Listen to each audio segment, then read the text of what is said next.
Good afternoon, friends. Myself Jansari Kishore. Today I will teach in Standard 11,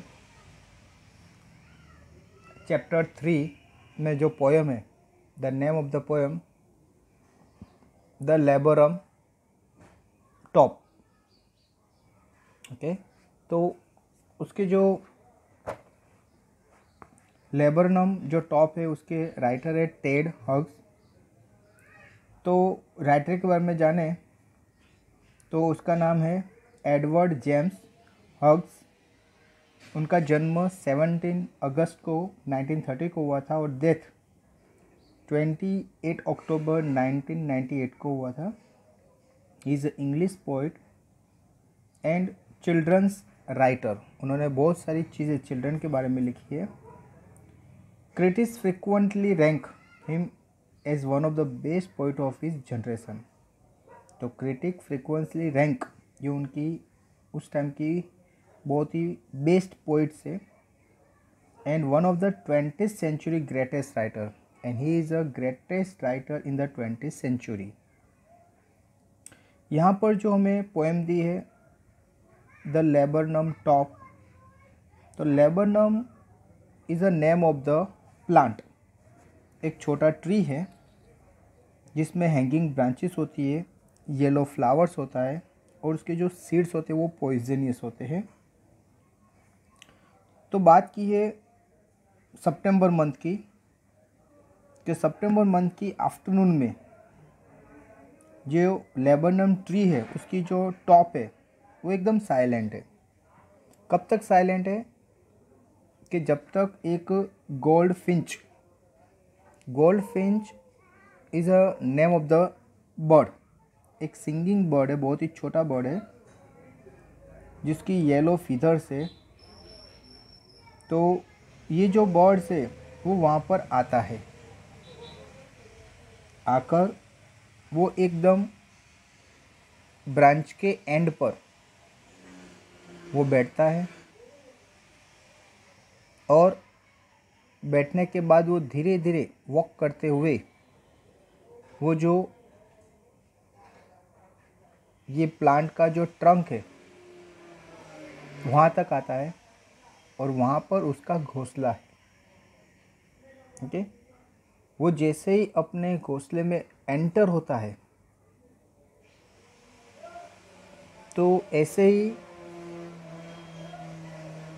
उसके जो बच्चे हैं यानी छोटे छोटे यंग वंस ऑफ गोल्डफिंच वो एकदम मशीन की तरह जैसे आवाज़ करना स्टार्ट कर देते हैं। ओके, उनका आवाज़ ऑन द स्पॉट स्टार्ट हो जाता है। वो अपनी जो विंग्स है उसको ट्रेमर यानी हिलाना स्टार्ट कर देते हैं और उसमें से जैसे एक आवाज़ आना स्टार्ट हो जाता है। और ये जो आवाज़ है वो ऐसा लग रहा है कि जैसे उनके आवाज़ से पूरा जो ये जो ट्री है वो पूरा क्या हो रहा है, ट्रेमलिंग यानी कांप रहा है। इस तरह से वो आवाज़ स्टार्ट हो जाता है। अभी ये जो गोल्डफिंच है वो आई है, वो अपने बच्चों के लिए खाना लेकर आई है। वो खाने के लिए ये बच्चे क्या कर रहे हैं, इतना आवाज़ कर रहे हैं। हर एक बच्चे के मुंह में वो थोड़ा थोड़ा खाना डालती है। बच्चों ने जैसे ही मदर को देखा एकदम आवाज़ स्टार्ट करते, क्योंकि ये जो मदर है ये फैमिली की जैसे इंजन की तरह काम कर रही है। उसके बाद ये जो बच्चों को खाना खिलाने के बाद ये जो गोल्डफिंच है वो वापस अपने घोंसले से बाहर निकल जाती है और फिर से वॉक करके धीरे धीरे धीरे ब्रांच की एंड तक जाती है। और ब्रांच की एंड में जाने के बाद वो जैसे वहाँ पर थोड़ी देर खड़ी रहती है, अपने बच्चों को अपना मुंह दिखाती है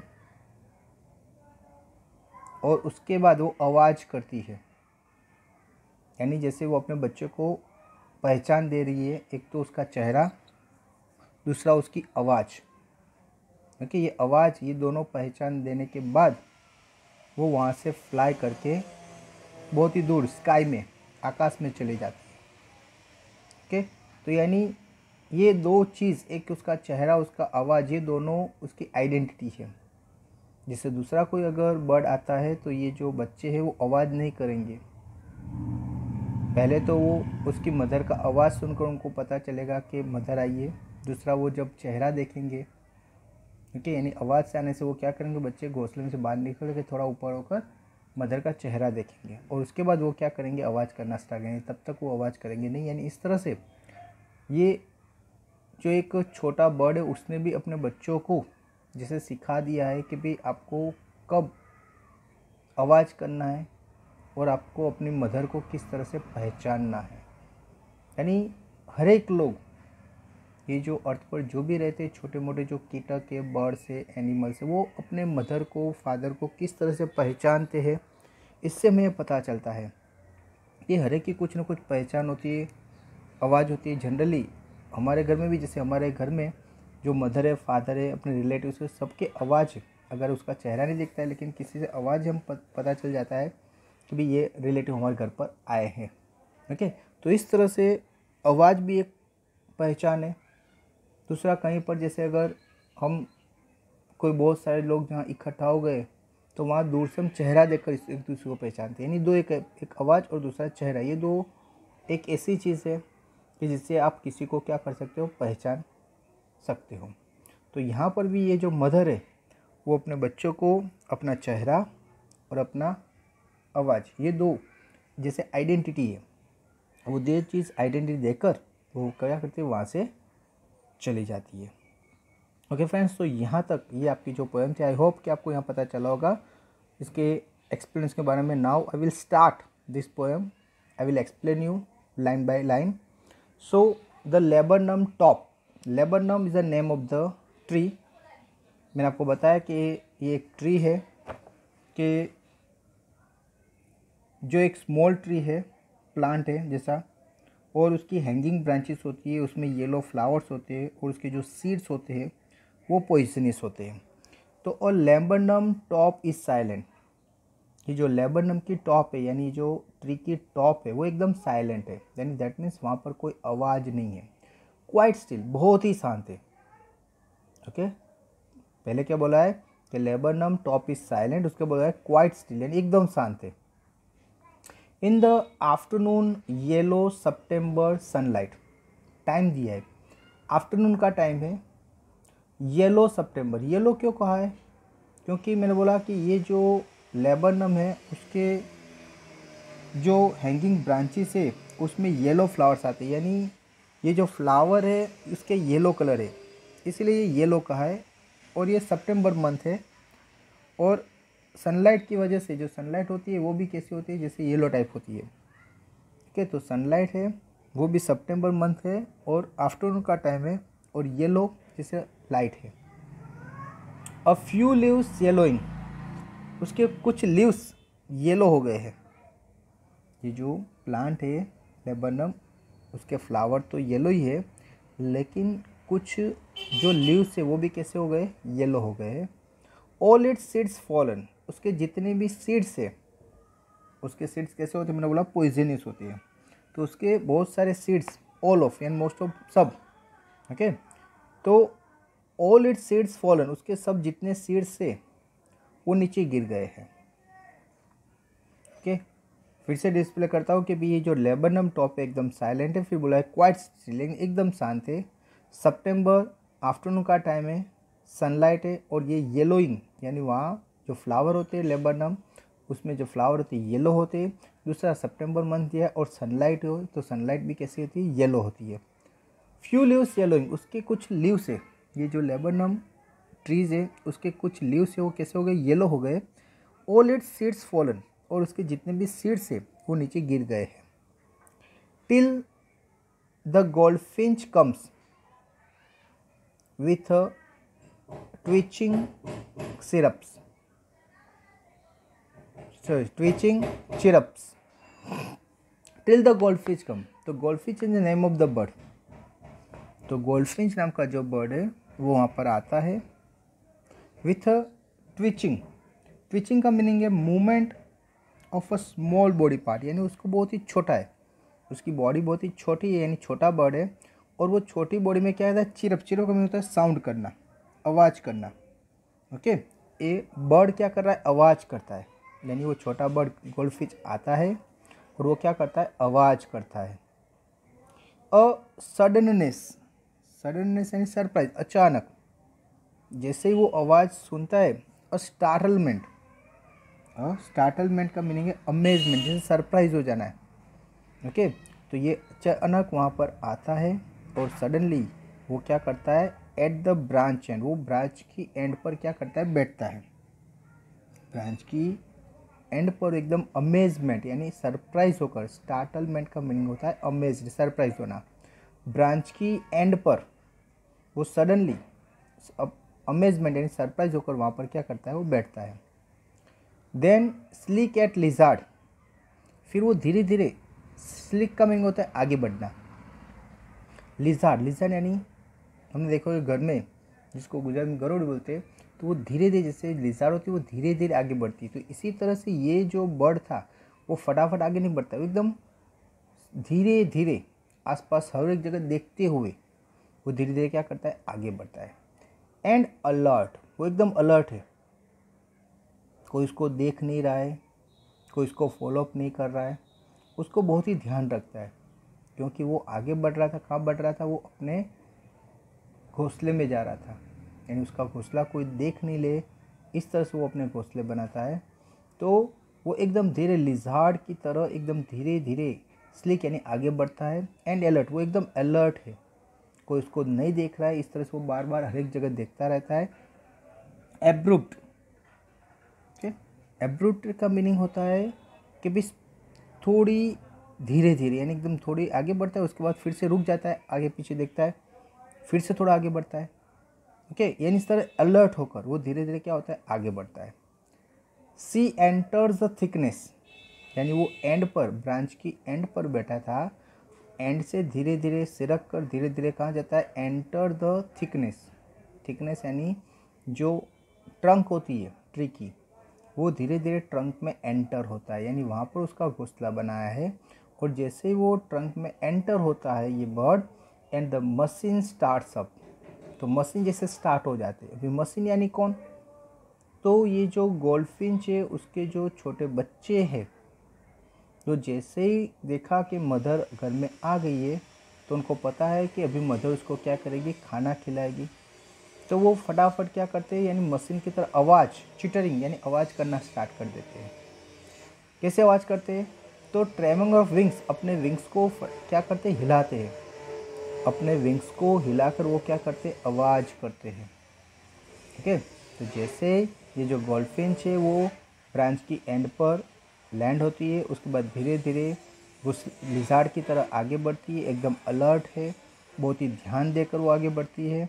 उसके बाद वो धीरे धीरे थिकनेस तरह, थिकनेस यानी यहाँ पर देखना है कि ये जो ट्रंक है ट्री का, उसमें वो एंटर होती है, उसके अंदर उसका घोंसला है, जिसलिए वो अंदर एंटर होती है। तो ये जो मशीन है स्टार्ट हो जाते हैं, मशीन यानी ये जो गोल्डफिंच है उसके जो छोटे बच्चे हैं वो उसको देखकर वो ज़ोर ज़ोर से चिटरिंग यानी आवाज़ करना स्टार्ट करते हैं। आवाज़ कैसे करते हो, तो एंड ट्रेमर ऑफ विंग्स, अपनी विंग्स को जैसे क्या करते हैं, वाइब्रेट करते हैं, हिलाते हैं, और उससे वो आवाज़ करते हैं। एंड थ्रिलिंग्स, और वो क्या होते हैं, रोमांचित हो जाते हैं। थ्रिलिंग का मीनिंग क्या होता है, रोमांचित होना। The whole tree trembles and thrills, तो उनके विंग्स हिलाने से ऐसा लगता है कि पूरा जो ट्री है वो ट्रेम्बल कर रहा है, पूरा जो ट्री है वो क्या कर रहा है, जिससे ट्रेम्बलिंग कर रहा है, ऐसा रियलाइज होता है। It is the engine of our family, अभी उसकी मदर की बात की है कि ये जो बच्चे हैं वो इतना उत्साहित हो जाते हैं, अपनी विंग्स को ट्रेमर करके इतना आवाज़ करते हैं, वो इतने रोमांचित हो जाते हैं। उसका रीज़न क्या था कि उन्होंने अपनी मदर को देखा। तो मदर को देखकर वो इतना खुश क्यों हो गए, क्योंकि उसकी मदर वो घर की इंजन है। इंजन का मीनिंग क्या है कि इंजन है तो डब्बे चलते हैं। तो इसी तरह से ये जो मदर है वो खाना लाएगी, तभी ये बच्चे क्या करेंगे, ज़िंदा रह पाएंगे। यानी घर में जितने भी बच्चे, 2 है, 3 है, 4 है, जितने भी है, तो सबके लिए वो हार्डवर्क कौन करती है, मदर करती है। यानी यहाँ पर ये जो पोएम है उसमें ये भी डिस्प्ले किया है कि जो फादर और मदर होते हैं वो रियल में कितना हार्डवर्क करके अपना जो घर है, अपना जो फैमिली है, अपने जो बच्चे हैं उनका लालन पालन करते हैं। ओके, उसको पढ़ाना है। जैसे तो बर्ड्स की बात है, तो बर्ड्स में तो क्या होता है, चलो पढ़ाना बनाना नहीं होता है, उनको जब तक थोड़े टाइम तक बच्चे को अच्छी तरह उड़ना सिखा दिया और उड़ने के बाद उनको अपना फूड, अपना खाना किस तरह से लेना है वो सिखाने के बाद उनकी रिस्पॉन्सिबिलिटी कंप्लीट हो जाती है। लेकिन एज अ ह्यूमन बींग्स देखें तो जो पेरेंट्स है उनकी जवाबदारी कब तक है, तो जब तक वो ज़िंदा है। बच्चा अच्छी जगह जॉब पर लगा तो भी पेरेंट्स को ऑलवेज उसकी फ़िक्र रहती है, उसका टेंशन रहता है। बच्चा बड़ा हो गया, अगर वो कमाने लगा फिर भी उसके बच्चे होते तो उनका भी वो टेंशन करते। तो इस तरह से ये जो फैमिली है, तो फैमिली में हर एक लोग क्या करते हैं, अपने बेटे की शादी हुई तो उसके बच्चे, यानी इस तरह से उनको टेंशन रहता है। She strokes it full then flitters out the branches end. तो ये जो मदर थी गोल्डफिंच, उसने क्या किया, सबको जो खाना लेकर आई थी अपने मुंह में, यानी अपनी बीक में जो भर कर आई थी, वो जो खाना था वो सबको थोड़ा थोड़ा खाना उन्होंने दे दिया। देने के बाद अभी ये जो खाना था वो सफिशिएंट नहीं था। ये मदर को कितनी बार करना पड़ेगा, जब तक सब बच्चों का पेट भर नहीं जाएगा तब तक उसको बार बार फ्लाई करके जाने का, खाना ढूंढने का, खाना लेकर आने का, खिलाने का, फिर से जाने का। ये सब चीज़ जब तक बच्चे खुद का खाना फाइंड आउट करना नहीं सीख जाते तब तक ये सब मदर को करना पड़ता है। तो यहाँ पर उसने खाना खिलाया, खाना खिलाने के बाद वो आराम से बैठेगी नहीं। क्यों? क्योंकि उसको पता है कि मैं जो जितना खाना लाई हूँ ये मेरे बच्चों के लिए सफिशिएंट नहीं है। उसको और खाना ढूंढने के लिए क्या करना है, बाहर जाना पड़ेगा। Then flitters out to a branch end, वो फिर से वो अपने घोंसले से बाहर निकल जाती है और धीरे धीरे वो फिर से कहाँ पर चली जाती है, ब्रांच की एंड में। ओके, ब्रांच की एंड में फिर से वो धीरे धीरे चल के ब्रांच की एंड में चली जाती है। शोइंग हर बैड फेस, फिर से आइडेंटिटी मास्क, वो अपने बच्चों को अपना मुंह दिखाती है, यानी वॉक करके जाती है, फिर घूम जाती है और घोंसले में से जो बच्चे वो उसकी मदर का क्या करते हैं, फेस देखते हैं। वो चेहरा उसका क्या है, आइडेंटिटी है, यानी ये मदर का ही चेहरा है, ये उसको याद रखना है। तो इस तरह से ये अपना आइडेंटिटी अपने बच्चों को क्या कर रही है, दिखा रही है। Then with airy delicate whistle chirps whisperings, उसके बाद वो क्या करती है, एकदम अलग तरीके से, एरिस यानी अजनबी, जैसे एक अनजानी चीज़, वो अपना विसल यानी अपना आवाज़ करती है। वो आवाज़ भी क्या है, that is also one type of signal identity. उसकी मदर क्या करती है, आवाज़ करती है, वो आवाज़ भी उसकी क्या है, आइडेंटिटी है। तो ये जो बच्चे हैं उनको उसकी मदर का चेहरा भी याद रखना है, साथ साथ में उसका जो फेस है, उसका चेहरा फेस, और दूसरा उसकी आवाज़, ये दो चीज़ बच्चों के लिए आइडेंटिटी है। तो हर एक जो बर्ड है वो इस तरह से अपने जो छोटे बच्चे होते हैं उसको आइडेंटिटी, अपना चेहरा और उसकी आवाज़, ये दो चीज़ से ये बच्चों को पता चल जाएगा कि उसकी मदर आ गई है या फादर आ गए हैं। जनरली ये जो बर्ड्स होते हैं उसमें मेल और फीमेल दोनों अपने बच्चे को क्या करते हैं, खाना खिलाते हैं। ओके, उनके लिए खाना ढूंढते हैं और वो आकर खाना खिलाते हैं। तो ये जो बर्ड्स है, गोल्डफिंच है, वो वापस एंड पर चला जाता है, अपना चेहरा दिखाता है, उसके बाद आवाज़ करता है। सी लॉन्चेस अवे, फिर वो वहाँ से उड़कर आगे बढ़ती है टूवर्ड द इन्फिनाइट, इन्फिनाइट यानी स्काई की तरफ। ओके, वो उड़कर स्काई की ओर आगे बढ़ जाती है। And the laburnum subsides to empty, और जैसे ही ये मदर फ्लाई करके वहाँ से चली जाती है तो ये जो लेबरनम ट्री है वो फिर से एकदम एम्प्टी हो जाता है। एम्प्टी का मीनिंग क्या लेना है यहाँ पर, जैसे खाली, जैसे वो बच्चे अभी एकदम शांत होकर फिर से क्या हो गए, बैठ गए। वो भी आवाज़ नहीं करेंगे। उन्होंने आवाज़ कब किया था कि जब मदर ने जब मदर ने वहाँ पर आई थी तो उसको देखकर ही उन्होंने क्या किया था, आवाज़ किया था, लेकिन अभी मदर वहाँ से चली गई तो ये आवाज़ फिर से क्या हो गया, बंद हो गया। तो इस तरह से यहाँ पर स्टार्टिंग किया है कि एक लेबनम जो ट्री है उसकी टॉप एकदम साइलेंट है, एकदम शांत है। ओके, फिर टाइम दिया है कि सितंबर आफ्टरनून का टाइम है, सनलाइट है, सब जगह येलो है क्योंकि उसके जो फ्लावर्स होते हैं येलो होते हैं। अभी बहुत सारे लीव्स भी क्या हो गई थी, येलो हो गई थी, उसके जो सीड्स से बहुत सारे गिर गए थे। तभी एक गोल्ड फिंच आती है, वो क्या करती है, आकर आवाज़ करके वो ब्रांच की एंड पर बैठती है। उसके बाद धीरे धीरे वो लिजार्ड की तरह आगे बढ़ती है, एकदम अलर्ट है, एब्रूट है, यानी एब्रूट का मीनिंग भी क्या है, अलर्ट के जैसा ही, कि वो कोई उसको ऑब्जर्व नहीं कर रहा है, कोई इस पर अटैक नहीं कर रहा है, वो इस तरह से एकदम ध्यान दे रही है। ओके, एकदम अलर्ट है। तो फिर वो धीरे धीरे थिकनेस की तरफ यानी आगे बढ़ती है, ट्रंक की तरफ। वहाँ पर उसका घोंसला है। जैसे वो घोंसले में एंटर होती है तो जैसे मशीन स्टार्ट हो जाता है, उसके जो बच्चे हैं वो उसको देखकर अपनी विंग्स हिलाकर जैसे आवाज़ करना स्टार्ट कर देते हैं, चिटरिंग, वो जितना आवाज़ हो सकता है आवाज़ करते हैं और वो कांपने लगते हैं। यानी इन शॉर्ट थ्रिलिंग, यानी जैसे पूरा ये जो लेबनम ट्री है वो पूरा जैसा कांप रहा है। किसकी वजह से, उनके विंग्स जो हिलाते हैं, विंग्स की वजह से जो आवाज़ होता है, वाइब्रेशन होता है, ऐसा लग रहा है कि पूरा जो ये लेबनम ट्री है वो पूरा क्या कर रहा है, कांप रहा है। उसके बाद ये इसलिए कहा है कि ये जो मदर है वो घर का फैमिली की क्या है, इंजन है। वो जो खाना लेकर आई थी वो सब बच्चों को वो बारी बारी खाना खिला देती है। उसके बाद वो अपने घोंसले से बाहर निकलती है, फिर से ब्रांच की एंड पर जाती है और फिर उल्टी घूमकर अपना फेस, अपना चेहरा दिखाती है। उसके बाद वो आवाज़ करती है, यानी ये जो उसका चेहरा और ये उसकी जो आवाज़ है वो उसके बच्चों के लिए क्या एक आइडेंटिटी है कि उसे अपने मदर को किस तरह से पहचानना है। तो मदर का चेहरा और उसकी आवाज़, ये दो चीज़ वो अपने बच्चों को क्या करती है, एक आइडेंटिटी की तरह दिखाती है। उसके बाद वो वहाँ से उठती है और वो स्काई में चली जाती है। और उसके बाद जैसे वो गई तो ये जो लेबनम ट्री था वो फिर से एकदम शांत हो गया, वहाँ पर भी कोई टाइप का आवाज़ नहीं आ रहा था। ओके फ्रेंड्स, तो यहाँ ये आपकी पोएम कंप्लीट होती है। आई होप कि आपको अच्छी तरह से पता चल गई होगी। तो इसके कुछ क्वेश्चन आंसर है, मैं आपको एक्सप्लेन कर देता हूँ। What is laburnum call in your language? तो लेबनम को आप अपनी लैंग्वेज में क्या कहते हैं? In Gujarati it is called गरमाड़ो, गरमाड़ो। ओके, तो ये गरमाड़ो नाम है, गुजराती वर्ड है।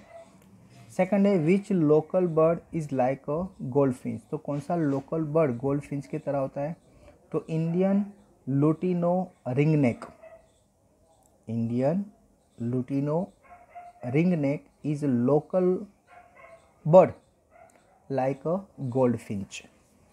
उसके बाद नेक्स्ट क्वेश्चन है what do you notice about the beginning and the end of the poem? तो बिगनिंग ऑफ द पोएम और एंड ऑफ द पोएम में आपने क्या नोटिस की?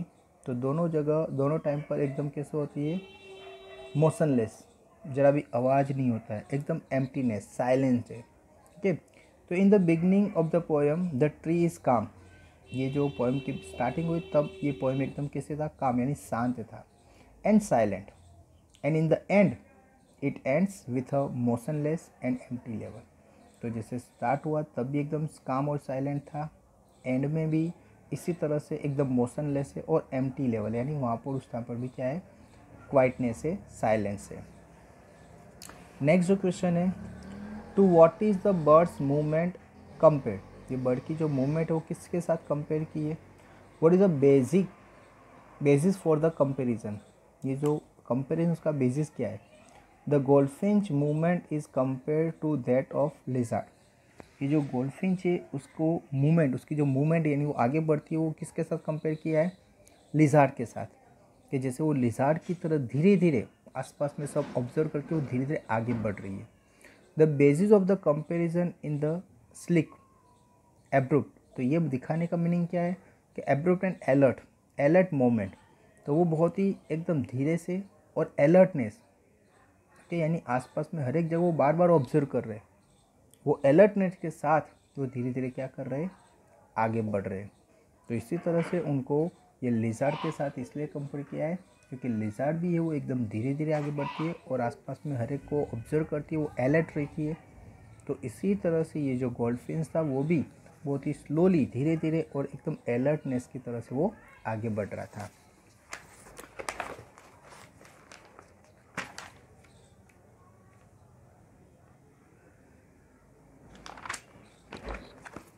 Alertness of the lizard. The same kind of movement are observed when the goldfinch arrived on the laburnum tree. तो जिस तरह से ये लिजार्ड की बात है, इसी तरह से ये जो गोल्डफिंच है वो भी इसी तरह से लेबनम ट्री पर आगे आ रही है और धीरे धीरे वो अपने घोंसले की तरफ आगे बढ़ रही थी। नेक्स्ट क्वेश्चन है, why is the image of the engine evoked by poet? तो इमेज ऑफ engine की क्यों बात की है? The engine is a source of energy. तो engine रियल में क्या है? सोर्स ऑफ एनर्जी है। engine क्या है? सोर्स ऑफ एनर्जी है। टू रन मशीन, कोई भी मशीन चलाने के लिए क्या चाहिए? engine चाहिए, क्योंकि engine के बिना काम चल सकता नहीं है। It is a compare to bird S C to is a source of energy for her family. तो यहाँ पर ये बताया कि ये जो मदर है, गोल्डफिंच है, वो अपनी फैमिली का engine है। engine क्यों कहा? क्योंकि एनर्जी है, उसकी वजह से उसकी फैमिली को क्या मिल रही है? एनर्जी मिल रही है। एनर्जी जनरली से फूड से मिलती है। तो यहाँ पर ये जो गोल्डफिंच है वो खाना लाकर अपने बच्चों को खिलाती है, इसलिए उसको घर का engine कहा गया है। As a without engine machine can't work, क्योंकि जनरली कोई भी engine है वो मशीन के बिना काम कर सकता नहीं है। तो in the same without mother bird her family can't survive. तो मदर के बिना ये जो बर्ड है या कोई भी फैमिली है वो सर्वाइव कर सकती नहीं है। नेक्स्ट है, what do you like most about the poem? ये पोएम में सबसे ज़्यादा अच्छा आपको क्या लगा? तो I like the simplicity and pictorial presentation of the poem. ये पोएम में जो उन्होंने एकदम सिंप्लिसिटी और अच्छी तरह से प्रेजेंट किया है वो बहुत ही अच्छा है। The comparison between birds movement with a machine and lizard is made is nice way. तो यहाँ पर उन्होंने जैसे ये बर्ड के जो मूवमेंट्स है उसको मशीन और फिर लिजार्ड के साथ उसने कंपेयर किया है। Also chirping and shrilling of goldfish bring to audio imagery. दूसरा, उसने ये जो बर्ड है उसकी चिरपिंग है और जो थ्रिलिंग है गोल्डफिश की, उसको भी उन्होंने ऑडियो इमेजनरी उन्होंने डिस्प्ले करने का ट्राई किया है। तो ये सब चीज़ बहुत ही एक्स्ट्रा ऑर्डिनरी है। नेक्स्ट जो क्वेश्चन है, what does the phrase her bad face identity mask means? तो उसका जो चेहरा है वो आइडेंटिटी मास्क है। तो उसका मीनिंग क्या है? The phrase means that the birds bed और covered face becomes our identity mask for the recognition. तो यहाँ पर जो बच्चे हैं, ये बच्चे को अपनी मदर को पहचानना कैसे है? तो उसका चेहरा, यहाँ पर चेहरे से उसकी आइडेंटिटी होती है।